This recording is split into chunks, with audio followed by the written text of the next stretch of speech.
So this is going to be a review of plant Brix. Notice it's plant. I left out the leaf because many people are wondering, how does Brix work in other parts of the plant?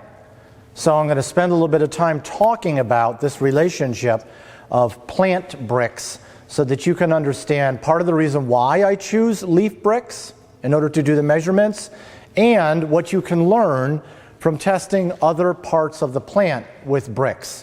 For those of you who don't want to go into testing other parts of the plant, that's partly why I am here. So I can give a nice clean presentation, tie it up in a nice little bow tie at the end, and make it easy to understand so that you don't have to go through too much trouble yourself.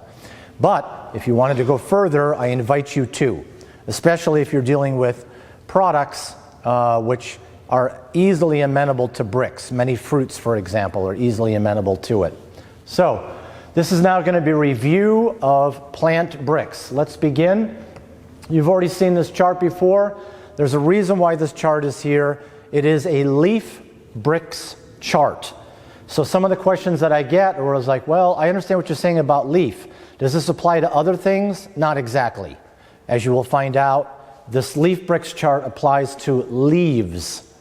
That's why it's from 1 to 20, because we're going to go down in some parts of the plant, we're going to go up in other parts of the plant. So it's good for you to see where this is. But if you're just looking at the total overall health of the plant, stick with the leaf. That's going to give you the most consistent results. So this is a chart. If you do a search on the internet, you will run across this chart. This chart has been around longer than I think I've been alive. This is the original Brix chart.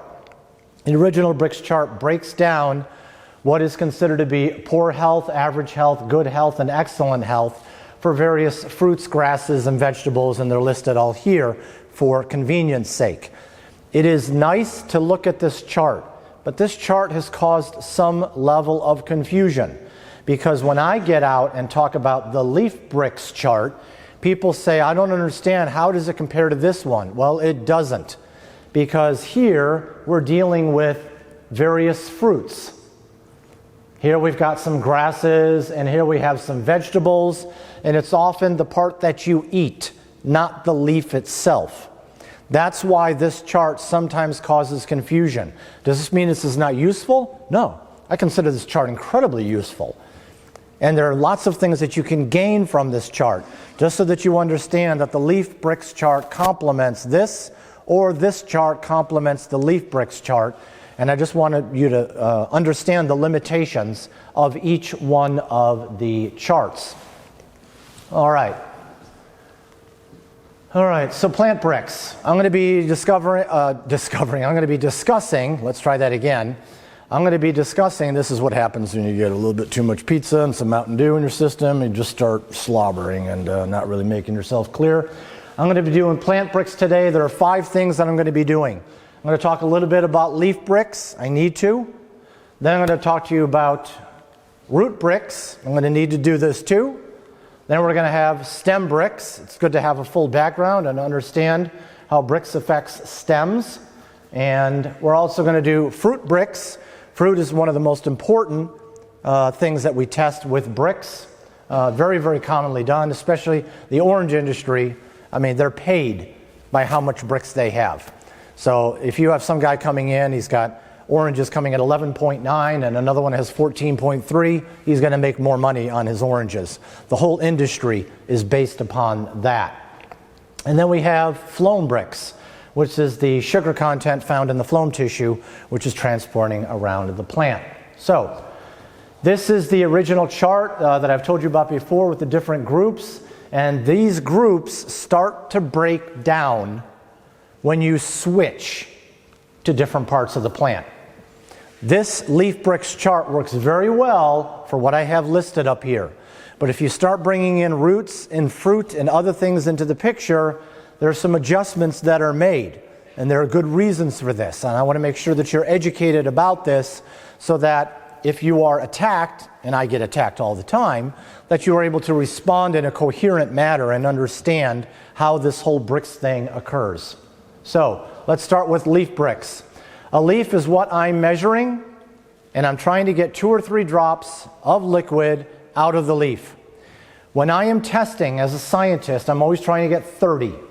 30 leaves is what I'm always trying to get. As a scientist, I need to do this. For statistical analysis, I need a minimum of 30 leaves in order to get a reliable average. Sometimes I can measure all 30 leaves at the same time. Other times I can only fit in 10 leaves at a time, in which case I have to do it 3 times, and then I will average the 3 sets of 10 leaves. Whatever that is based upon, in addition, the size of the leaf, but also the number. Things become a little bit more complicated when you're dealing with elephant leaves and ginger leaves like this, because the leaves are so big. I don't even need 1 leaf in order to get 2 to 3 drops from it. And so because of that, you should know that as a farmer, you don't need to get 30 ginger leaves in order to test. We can actually do a part of it. Same thing goes for corn. Corn has some very big leaves. You don't need an entire leaf in order to get 2 to 3 drops out of it. So leaves is where we start. We're always looking to get enough material to get 2 to 3 drops, which is relatively easy to do. If you can't get it, sometimes because the conditions are dry, then I will usually add leaves. So if I can't get 2 to 3 drops from 2, 3, 4 leaves, I'm going to throw it up to 10, 12, 15 or more so that I can get those 2 to 3 drops that I need in order to test in the refractometer. So here are some leaves right now. These are soybean leaves. These soybean leaves are being attacked right now by the soybean aphid. You can see them on the underside right now. And when we are testing leaves, we can test, I would test these and I would get rid of the aphids. I'm not going to be putting these leaves into the garlic press with the aphids on them. So they're going to be brushed off, and then I'll be able to test these leaves. This gives me an idea what the soybean plant is doing. Soybean plant, as you probably know, is a trifoliate leaf. So you're going to have 3 leaves coming off of the soybean, and this is how it works. So this one's coming in at 3 to 5 Brix. That's the range that I'm usually getting for most of the soybean that I measure. You will see that the leaves are, give or take, about 3/4 the length of a man's finger. Okay? That's how big these leaves are, about 3/4 the length of a man's finger. Over here, we have another soybean leaf. This soybean leaf is about 3/4 the length of a man's hand. So the size difference is huge. And of course, there's a difference in Brix level. This one's coming at about 12 Brix. I'd prefer something higher than 12 Brix, but just so you can see the differences that occur when you're dealing with a higher Brix plant that is no longer attractive to insects and disease.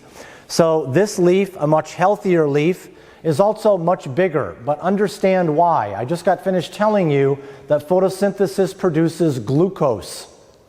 It's the sugar that makes cellulose. So if you have a higher Brix plant, you have more cellulose that can be made. That's why you get bigger leaves, thicker stems, more extensive root systems, root diameters that are increasing because you have more plant material, you have more cellulose. The plant is happily photosynthesizing and making more of this. That's why I'm partially teaching you right now are some of the things that you can visually see without actually using a refractometer, but you can back up with a refractometer, and one of these is larger leaves. If you have a larger leaf, this is indicative that you are going to have a higher Brix plant. Same thing goes with the southern magnolia leaf. We have a southern magnolia leaf off to the left.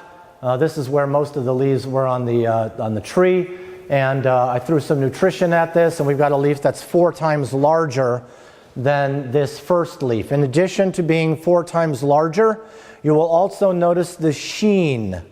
The sheen is different on the smaller leaf. It doesn't reflect light in the same way that the larger leaf does. What does that mean? That's a wax layer.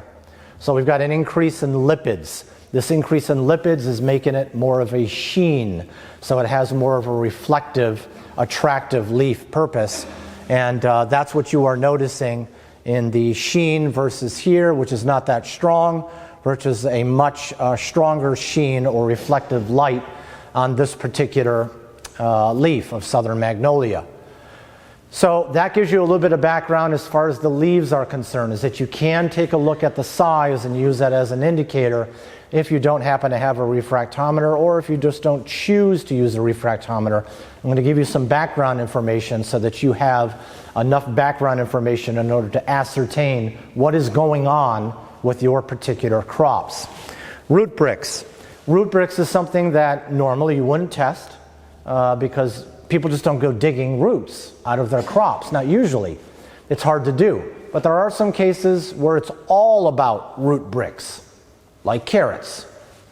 That's where the action's at. That's the part that we eat. So we're much more concerned about particular types of roots, especially if we are eating them. In this particular case, we're not going to be eating them. These are deciduous trees. Deciduous trees during the fall are going to start pulling back a lot of the sugar and a lot of the nutrients out of the leaves, and they're no longer going to be photosynthesizing. Because they're not photosynthesizing, they lose their green color. Once they lose their green color, the carotenoids, which are the secondary plant metabolites, take over, and the leaves turn red, orange, or yellow, predominantly in most trees. This is what happens during the fall. So if you are measuring roots during the season, which is of course very difficult to do with a tree, you're going to have roots which are going to be kind of somewhat similar to what the leaves are, not during the fall. During the fall, you're going to get a massive increase in Brix, root Brix, as the sugar and other nutrients are pulled down into the roots so that the tree, the deciduous tree, can overwinter. And then once it does, in March or April, the nutrition goes right back up the plant, and they start filling out leaves. And then you have the new growth, which is indicative of the spring. So because of this large change that is occurring, taking a look at root Brix has some difficulty with reliability based upon the season.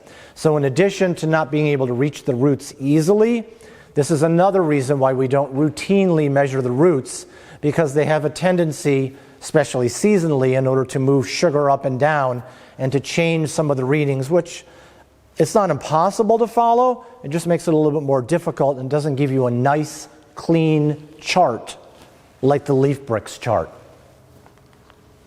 This was another situation that we ran into one day. We were testing citrus trees, and we were out there, and some measurements were being made. We were expecting something between 4 to 7. We were treating the trees. I think we were looking for about 5 to 9 Brix from some of the trees. And when we tested them, I ran through and I was getting 1.1, 2.0, 1.2, 1.5 Brix. I took a step back. I was looking at the tree. It looked fine. It certainly wasn't a high quality tree. It wasn't the type of tree that I'm expecting to see for a true citrus good quality product, but I was expecting something between 5 to 9, and I wasn't getting it, not even close. I was talking with a few of the guys that I was with. We said, let's verify this. I hit it 4 more times. I got 1.2, 2.0, 2.3, and 2.4. Whatever was happening was real. Although it was not clear to me at that time what was going on. I do seem to remember one of them mentioned, oh, take a look. And we looked up in the sky, and there was a line in the sky. Absolutely clear sky on one side, and dark clouds, kind of a brownish, grayish color on the other side. We had a front coming in. And I had known about the phenomenon of taking sugar and throwing it down into the roots during a storm. But I'd never tested it before. But I got excited. And I thought, wow, this would be so cool to test right now to see if this is happening. And so we were looking up and said, how much time do we have? And they're like, maybe 25 minutes. I said, you want to get this done? And he said, yeah. So we ran to the truck, got a shovel, quickly started digging around one of the plants, pulled out as many roots as we possibly could, and we were looking to see, is this what's happening or not? The average leaf Brix was 1.7 based upon what we saw above the ground. We were looking for a similar root Brix, and we did not get it. We got 14. The roots were throwing in at 14 Brix, much, much higher than the leaf. So I was able to verify the stories that I had heard, because people have been doing Brix for 70 years.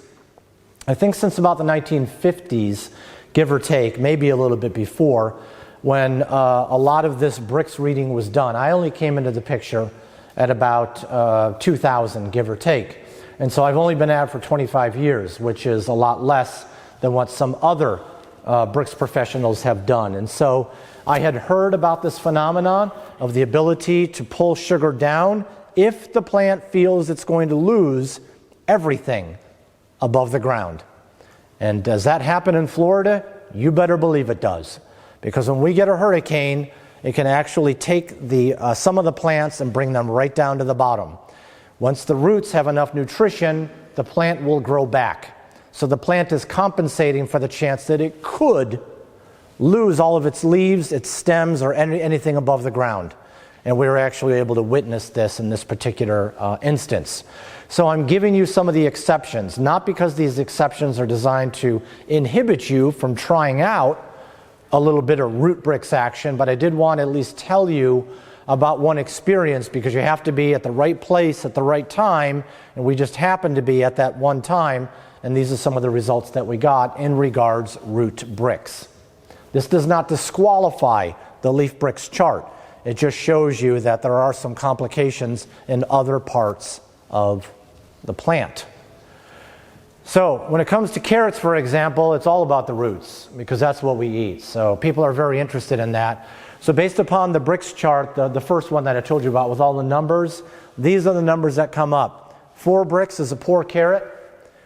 6 Brix is about average. You get really good at 12 Brix, and the carrot's excellent at 18. What this means is that carrots are very good at accumulating sugars. There is a sweetness associated with carrots. A lot of us like carrots, and that's partially because of the sweetness that they have. Does this mean that they can't go above 18? Absolutely not. They can. So you can certainly hit 19, 20, or beyond, but once you hit 18, you've now got generally what's considered to be an excellent carrot. If you're dealing in the 4 to 6 range, the carrot will be bendable. It will not snap. In addition, the color, it will be a dull orange rather than a bright orange. The carotenoids are not that serious in carrots that are at low Brix. So you can visually see some of the effects of Brix, as I've just mentioned. Sometimes you can feel the effects of whether it's a high Brix plant by trying to break it. And you can actually test it with a refractometer too, although some of these can be pretty tough to do in a garlic press, but there are other ways. I use a plant sap press when I'm out there. And when you're starting to test this, this gives you an idea that there are some differences to be had when it comes to roots. Now, what about this? What about the leaves above the carrots? No problem. Absolutely applicable to the leaf Brix chart. No changes need to be made. So I can test how healthy the carrots are by checking out the leaves. I may not know what the roots are at, but if I'm looking at a good, healthy carrot, I'm going to be hitting 12, 13, or 14, hopefully at a minimum, for the leaf Brix.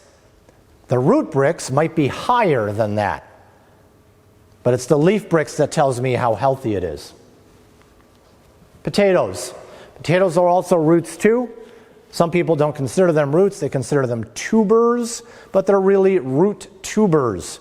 And it is a concentration of sugar that is placed into these particular root parts. Here are the numbers. Potatoes, between 3 to 8. Oh, that seems low. What's going on?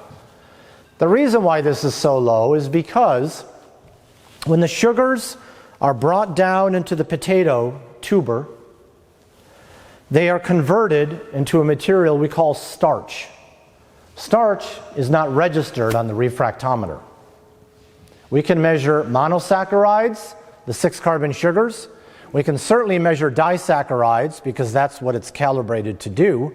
And we can even measure trisaccharides, which is what sometimes raffinose is sometimes moving about the plant. Beyond that, we can't measure the complex sugars. Because of that, the complex sugars, even though this is This is pure sugar right here, if you don't know that already. That's what a potato is. It's pure sugar. It's just in a storage form called starch. And this complicated sugar storage form is not measurable in the refractometer. That's why a good one is going to be at 8. Now it does go up. The reason why it goes up is because if there's a lot of sugar going down there, we catch it when the sugar has not converted over to the starch yet.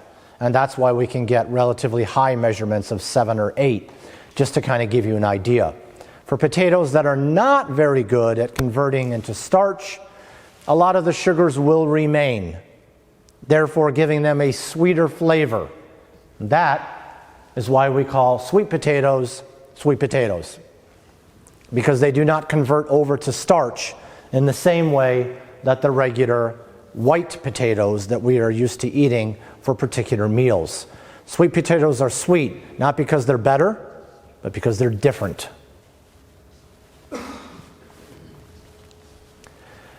I did mention this already. So yeah, the refractometer just does not measure polysaccharides, the starch, very well.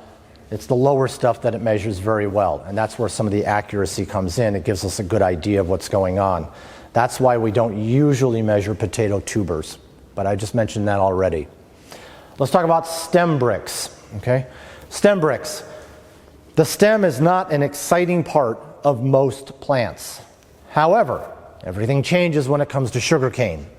So sugarcane, which is what you're looking at here, is it's got a leafy structure above it, and it's got the stem here, and the stem is discolored, kind of has a purplish, bluish sort of look to it, and that is where the sugar is stored. So when we are extracting sugar from sugarcane, it is predominantly the stem that we are pulling that from.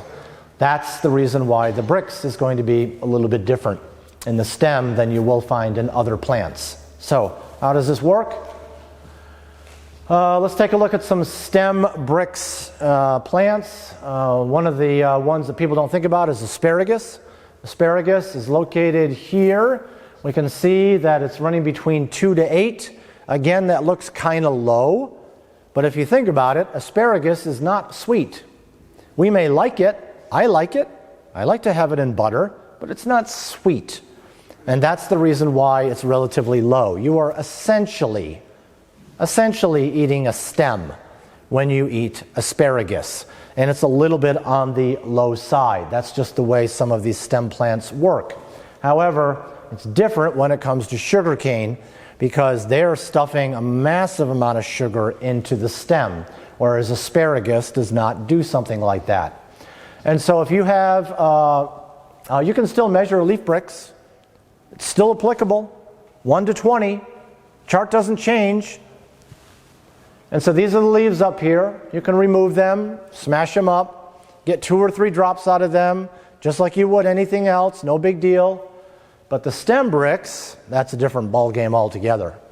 The stem Brix, if you're going to measure those and get some liquid out of those, you're going to find that the sugar levels are going to be much higher. So if I'm getting about 7 to 10 Brix, not unusual for sugarcane, I'm probably going to be getting about 15 to 18 Brix on the stem. So there's a pretty big jump, great disparity. They're not the same. The leaves are not storing sugar in the same way that the stem is. So this is another teaching moment that I need to do. This is why we don't usually measure different parts of the plant unless we have to.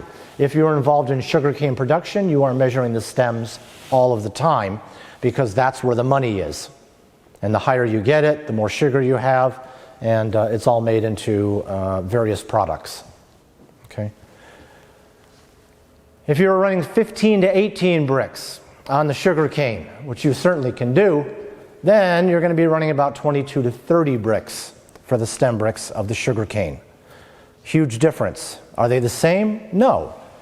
Even if it goes up to 15 to 18 Brix now for the leaves, it still doesn't mean you're going to get 15 to 18 Brix on the stem.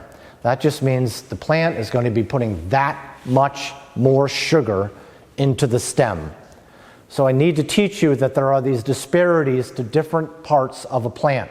Sometimes they can be considered to be the same, and sometimes they differ. Of course, I'm giving you some of the exceptions right now so that you understand that if you're measuring different parts of the plant, that you can get some large changes in Brix.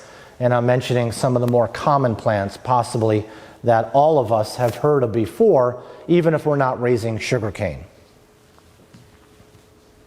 Fruit Brix. All right. Fruit Brix is when you are measuring simply the fruit. Okay? So this is not the leaf. This is going to be generally the fruiting structures that come off of various plants. And so here we have a whole bunch of vegetables listed right here, or do we? Because right down here is sweet corn. Sweet corn is going from 6 all the way up to 24 Brix. What is it measuring? The corn ear. That's what it's measuring. That's not a leaf Brix. And that's why some people get confused when they see this chart. They don't understand how this applies to leaf Brix, and that's because it doesn't. What they're measuring here with the sweet corn is the corn ear, the sweeter part of the corn plant. And corn is strictly speaking, it's a fruit. I mean, any seeding structure that has the seeds in it, that means it's a fruit. The same thing goes for green beans. Same thing goes for tomatoes. They're actually fruits. Green beans are lower. You can see the green beans do not get that high. About 10 Brix is about as good as you're going to get on green beans. We know this instinctively because green beans are not sweet. We don't eat them for dessert because they're not that sweet. They're there for a reason. They have a role, but we just don't get a lot in green beans. This is, again, another part of the reason why I urge you to stick with leaf Brix unless you have a plant that you want to know everything about, all parts of it. Sometimes you may be raising green beans and nothing but green beans, in which case I would encourage you, in order to test different parts of the plant, so that you know your plant. To know your plant better than your neighbors might know their plants. So over here we got the fruits. I'll just zoom in a little bit on the fruits right now, and we can see again disparities that at first don't seem to make sense. Where's one of the biggest ones? Raisins. Raisins, 80 Brix? Are you kidding me? 60 Brix is a bad raisin? Oh yeah, it is. If you've ever tasted a 60 Brix raisin before, you'll be like, wow, this is disgusting, even though it's over half sugar, because it just doesn't have the flavor that it should have. There are problems with 60 Brix raisins, and you will be able to tell the difference. An 80 Brix raisin, which is practically pure sugar, it's like candy. If you like raisins as much as I do, you understand how this works. And you can see that this is way, way off the 20 Brix leaf chart that I gave before, because it's a fruit. And the same thing goes with some others. You can see it's relatively easy to break 20 Brix for various other fruits. Does this mean that they do it routinely? No, not so. But it also means that some of them can exceed 20 Brix, much higher than even the chart suggests. But this occurs with some fruits. It doesn't necessarily occur with the leaf attached to the tree which contains the fruit. And so if we're taking a look at fruit Brix and we're taking a look at oranges, these are the ranges that are often given for the actual orange, the fruit part. 6 Brix is considered to be a poor orange, and it is. 10 is considered to be average. Good is 16, and excellent is 20. When you are eating a 20 Brix orange, it has an amazing flavor associated with it. But this is fruit. Can it go higher than 20? Absolutely it can. Don't think that that's the end all. That's just saying that you've now reached excellent status. But there are differences between leaf Brix and fruit Brix on the same tree. And this is the way it works with others as well, but I'm going to hit citrus again. So if we have leaf Brix, we've got lots of leaves on this tree, which we can test, but we also have a lot of fruit on the tree too. Can we measure them simultaneously? Absolutely. Do we? Absolutely. Should we?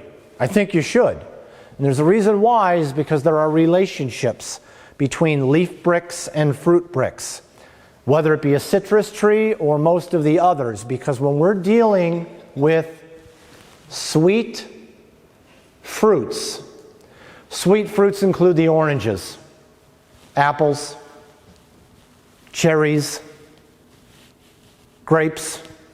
These sweet fruits that we like to eat, practically as desserts sometimes, these sweet fruits have certain characteristics associated with them. And that is where we're going to see a jump. We're going to see a jump in the fruit Brix above and beyond the leaf Brix. How much, Tom? How much are we talking? Between 3 to 10.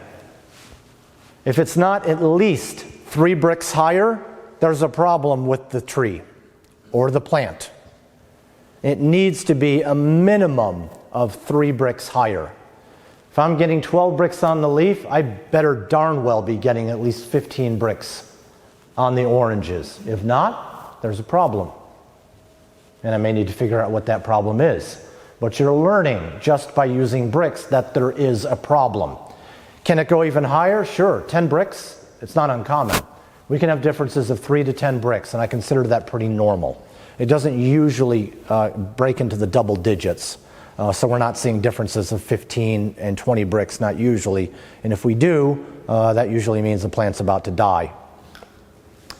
So these extremes are not usually found, but we're looking for some extremes because the fruit needs to be sweet. The idea is to spread the seeds. This is what we've learned. The highest I've ever tested, leaf Brix, 15.9 on a citrus tree. You haven't asked, but I'm telling you. That's the highest I've ever tested. I'd like it to be higher, but 15.9 is the highest we've ever got. I have had a fruit that came in at 21.7. Was it from the same tree? It was not. So I don't know what the leaf Brix was on this orange that I ate that was coming in at 21.7 Brix. Best orange I've ever eaten, by the way. Don't know if I'm ever going to get a chance to eat something like that good again. I would love to. But it just so happened, I test things usually before I eat them, and this is because I'm a dumb scientist and I've got problems. Fruit Brix. What about avocados? They're not that sweet. You better believe they're not sweet. That's because they're not designed to be sweet. The avocado is a fruit. There's the seed in it. The avocado is a fruit, and the part that we like to eat that gives it the flavor is a fat. It's that fat that we like to eat when we have guacamole. So guacamole is a very tasty thing to have with chips. I love eating guacamole myself, but it's not because of the sweetness of the avocado. It's because of the fat content. This particular fruit has an attractive fat flavor to it.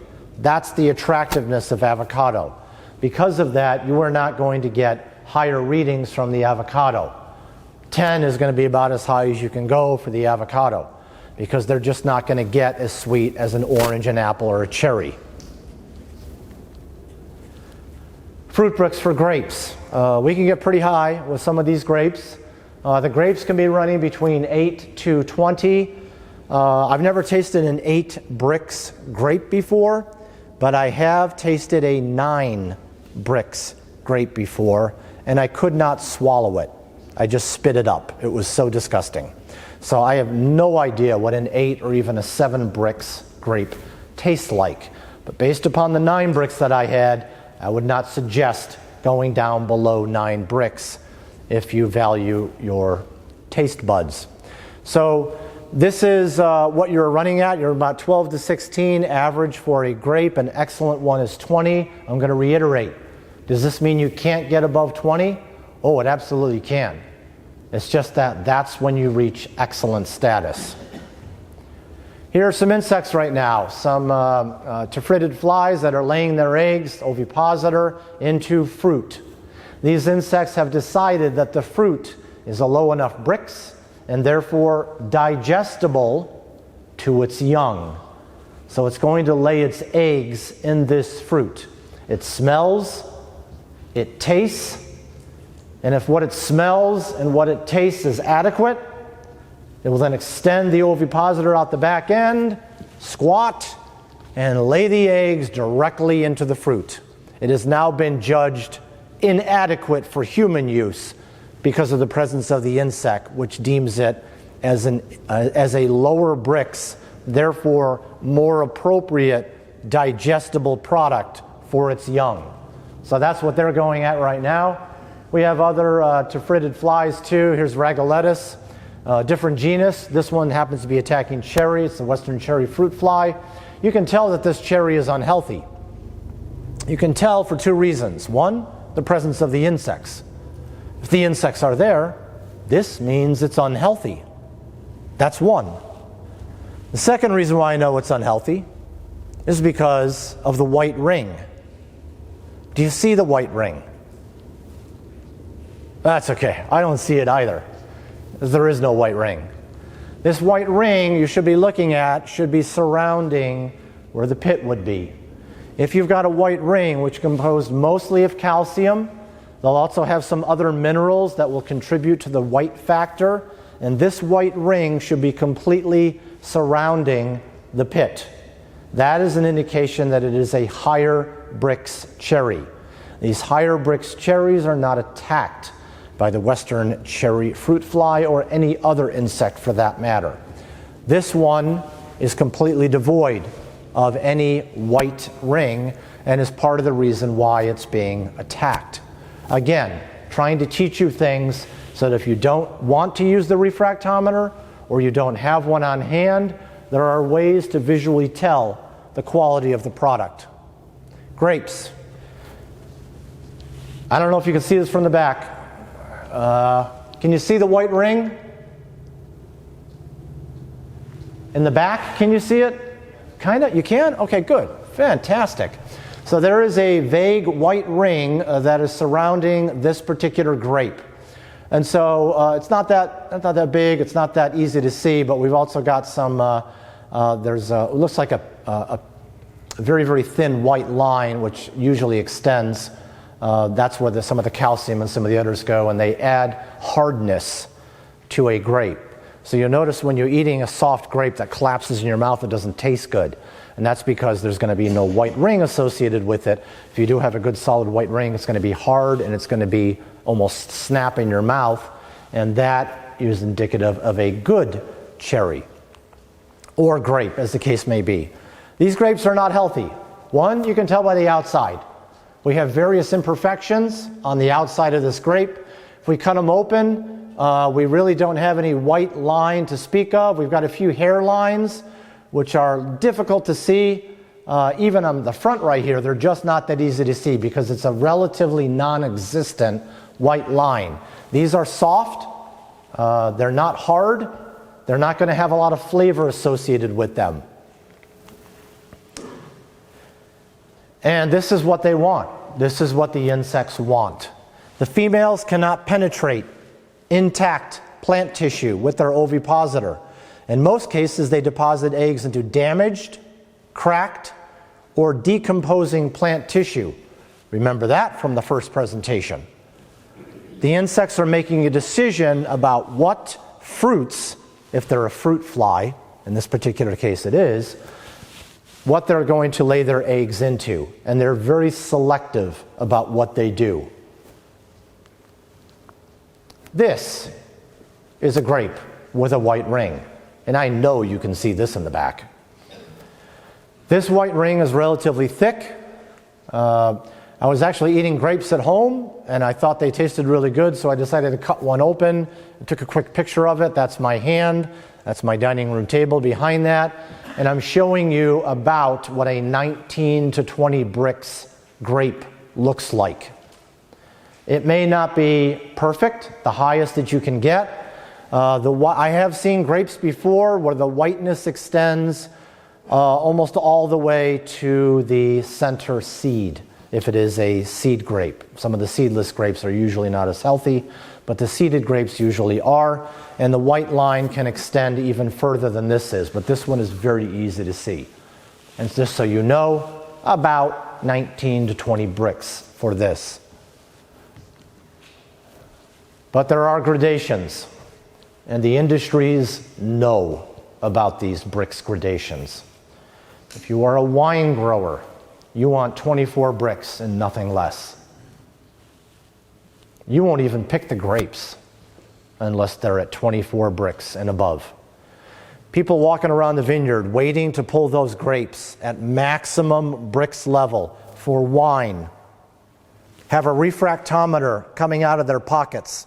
There'll be multiple of them scouting around, waiting for the okay, because once they get the okay, they're going to start pulling those grapes off as fast as possible because they don't want them to fall down to 23, 22, or 21. And they will pick them, and that is how your wine is made. Some of the healthiest grapes go to wine because that's where some of the biggest profits are made. We also know, talking to some of these growers, that they just by default go organic because they cannot make 24 Brix grapes when they're spraying pesticides. So they just gone organic. I said, well, are you going to get organic certification? They're like, no, I don't care. I'm not concerned. It's not my thing. Right now, we're just trying to produce wine, and this is the way we do it. At 22 Brix and above, raisins can be made. You can get a very high quality, good quality raisin at about 22 Brix and above. They'll certainly take 24 Brix, and many of them are 24 Brix when they're picked. But that's about the minimum level. So the highest levels usually go to wine. The second highest level will be made into raisins. The table grapes that you have are usually running between 15 to 18. So when you're eating them, it's a little bit exceptional to run into a 19 to 20 Brix, as I just demonstrated to you with the picture. But usually you're looking at a 15 to 18 for a table grape. If they are 12 Brix and below, they will not even make table grapes. They will be made into jam. This jam will be so foul and so bad tasting that you will not buy this product unless they add sugar to it. So when you go to the store and you get some grape jam, you will see that they will be adding copious amounts of sugar. In addition, they also add high fructose corn syrup, so you're getting usually two types of sugars in order to sweeten up a product that does not taste good. That's how they make grape jam. Enjoy your peanut butter and jelly sandwich.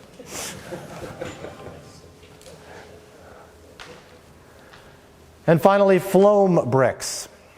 Phloem Brix is when we're taking a look at the sugar in the phloem tissue. This has been talked about a lot, especially as of recent, due to the plant sap analysis, which is prevalent in the agricultural world. And so we have to take a look at the Brix levels in the phloem tissue.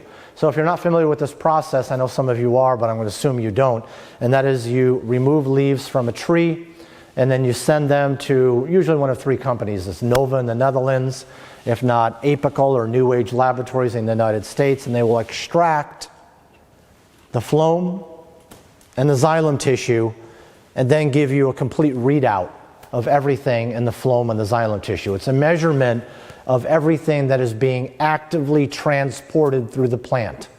Not stored, but transported. So that's where some of the beauty of this. It's like a blood test, because the blood is things that are moving around your body. And so this is a similar type of test. This is the readout. I had to make it really small because there are 22 parameters which are measured on a plant sap analysis. So we're going to be getting parts per million of 0.06 of cobalt, 4.79 parts per million zinc. We've got 6.22 parts per million sodium, and all the way over here we have sugar. The sugar is coming in at 0.65. What does that mean? That means exactly 0.65 Brix. Wow, you say, that seems low. Now there's a reason why it's low. That's because this is just part of the leaf. You take the whole leaf versus part of the leaf, where you're going to get most of the sugar. Most of the sugar is usually going to be found in the whole leaf. The sum of the parts is going to be equal to the whole. But if you just have part of a leaf, therefore your Brix levels are always going to be lower. I have been asked multiple times over the past few years, is there a relationship between leaf Brix and the Brix measurements from plant sap analysis? No. No, there is not. You cannot use a measurement of 0.65 and say that is what the plant is at a very unhealthy state. It is simply measuring the sugar that is being transported around the plant at that particular moment. So with leaf Brix, if leaf Brix goes up, we have increasing plant health. And if the vascular Brix, the phloem and the xylem tissue, goes up, that means we get decreasing plant health. Well, that seems counterintuitive. Could you explain this a little bit more, Tom? I would be happy to. Let's discuss this a little bit more as to why this is counterintuitive.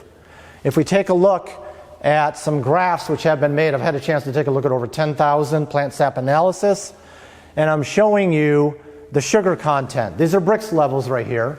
So we're starting at 0.66 Brix, going all the way up to 10 Brix. Look at what happens to the cobalt levels. As the sugar levels go up to 10 Brix, the cobalt levels decrease. Well, you want more cobalt in there, and yet we're getting less, meaning we're dealing with a less healthy plant. Well, did you cherry pick this, Tom? I mean, is there any other indication about this? I was like, yeah. You get the same thing with molybdenum. Higher Brix, lower molybdenum. Higher Brix, lower copper. Higher Brix, lower nitrogen. What is going on here? It's the blood. The blood needs to be tightly regulated. If it is not tightly regulated, it will kill the plant. If we have a pH which goes a little too high or a little too low in our bodies, we die. There is no flexibility for pH changes as well as some other changes. We have certain amounts of sugar which can pass through our blood.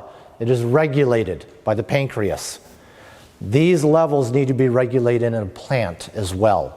So because they need to be regulated, think of the plant sap analysis as a blood analysis.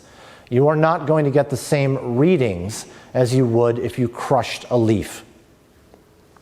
Let me give you an idea. If I'm looking for a sugar Brix of between 2 to 4 in the phloem tissue, and I am, these are some of the readings that I should be getting from cobalt, molybdenum, copper, and nitrogen. And as soon as I see a high Brix, 9.2, very high, first thing I do is I look down the plant sap analysis and I look for a deficiency. And I will always find it. There are always deficiencies with high Brix vascular tissue plant. Why? Because when the plant realizes that it's starving to death, it starts emptying the sugar out of its entire body and its leaves and dumping them into the roots. Why? To save its life. Throws the sugar down into the roots and waits. Hopes that microbes are going to be attracted to the sugar to give them the micronutrient that they are starving to death. That will probably kill them in a very short period of time. So when I see 9.2, I look down and I see, oh, 0.00. I have no cobalt. The plant is starving for cobalt. It's not just cobalt, too. The molybdenum is a little too low. It's below average, 0.23. Copper levels, 0.76 parts per million. Should be between 1 to 3 parts per million. We have got issues. Nitrogen looks reasonable. It's 282. But I know when I'm dealing with a high Brix that I'm going to have deficiencies. That's why this is not related to leaf Brix. Let's take a look at some of the rest of these. I pulled out some of the higher Brix examples. So I'm dealing with 9.2, 9.3, all the way up to 10 Brix. What do we see? Well, one, our nitrogen levels drop through the roof. So our plants are suffering. Once you apparently hit the magic number of 9.3, it can't hold on to nitrogen. That's a serious problem. Cobalt levels, we got a 0.00, 0.00, 0.00. The rest of these are all low, all below average, with the exception of the 0.10. There are cobalt deficiencies. That's a problem too. Molybdenum, every single reading is below the minimum of 0.42. That's a problem. Copper, minimum 1.69. There's only 2 readings above 1.69. They're at 1.96. So even though the copper levels are adequate, the plant still realizes that it's starving to death. So it's got 9.6 Brix, not because it has a copper deficiency, but because it has a cobalt and molybdenum and even a nitrogen deficiency. The plant reads itself very well, and it will compensate to try and save its own life. That's what's going on with the plant sap analysis, and that's why it's not applicable to a leaf Brix analysis. So I told you that phloem sap is tightly regulated, much like our blood is tightly regulated. And then I tell you a plant sap reading between 2.0 to 3.9 Brix is relatively normal. That's what I usually see where I've got adequate levels of the other micronutrients, which means the plant is doing adequate. Maybe well, maybe adequate. Values below 1 Brix, like we saw with the 0.6, denote unhealthy plants. However, higher Brix readings of 4 to 11 Brix, and it has gotten as high as 11, also indicate an unhealthy plant. In other words, it's tightly regulated to the point you don't want it too low, you don't want it too high. So if you in the audience are getting plant sap analysis, you should be able to read it yourself. Take a look at this and realize, I've got some serious deficiencies. My Brix readings are too high. I'm getting low leaf Brix readings out in the field. I've got too high readings here. Look to see what you're deficient in. And then you may introduce the proper micronutrients if you wish. So this gives you a certain amount of control over your crops. When you have control, you can make money. When you lack control over your crops, other people will take your money. Whew.